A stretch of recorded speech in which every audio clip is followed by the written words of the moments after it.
mau dingin tambahkan es, ya kan? Nah, itu memerlukan waktu, memerlukan alat, dan juga memerlukan bahan.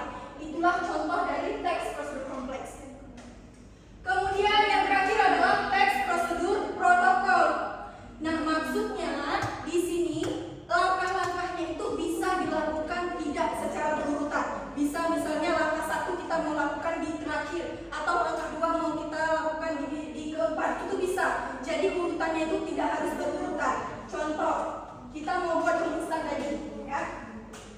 Ini kan mie instan yang dua, misalnya yang goreng deh. Yang goreng. Ada yang sebagian anak-anak pasti menyiapkan bumbunya terlebih dahulu, ya kan?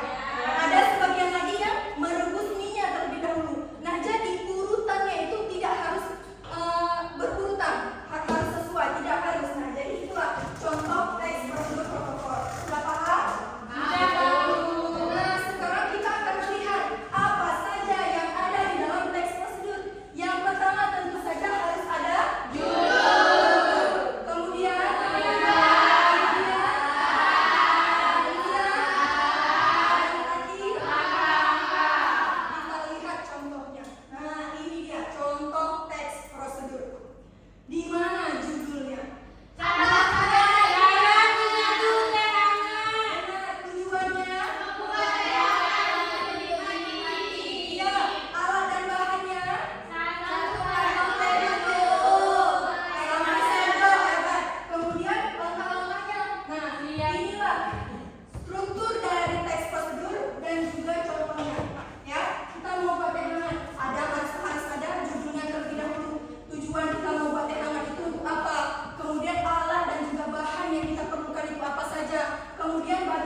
berbahagia. Ibu sangat senang dengan cara kerja kalian ya. Tepuk tangan untuk kita semua. Baik, di sini sebelum kita menutup pembelajaran hari ini ada tugas mandiri. Tugas mandiri ini akan Ibu kirimkan melalui grup orang tua. Nanti tanyakan saja kepada orang tua tugasnya minggu depan langsung dibawa ya. Di sini Ibu jelaskan terlebih dahulu. Ini ada soal pilihan ganda, soal choice, ada 5 soal ya tentang teks prosedur. Nanti jikalau ada jawaban yang anak-anak kira itu benar, silakan beri tanda silang. Di mana diberi tanda silangnya? Jawaban benar. Jawaban benar. Oke, sudah paham ya? Sudah, Bu. Oke, sebelum kita menutup pembelajaran, Ibu mau ada satu orang yang menyimpulkan kesimpulan pembelajaran kita hari ini. Coba Ustaz. Kesimpulan dari pembelajaran kita hari ini adalah teks prosedur adalah teks yang berisi petunjuk atau langkah-langkah untuk melakukan sesuatu atau membuat sesuatu secara sistematis atau berurutan. Teks ini terdiri dari 3 jenis, yaitu prosedur sederhana, kompleks, dan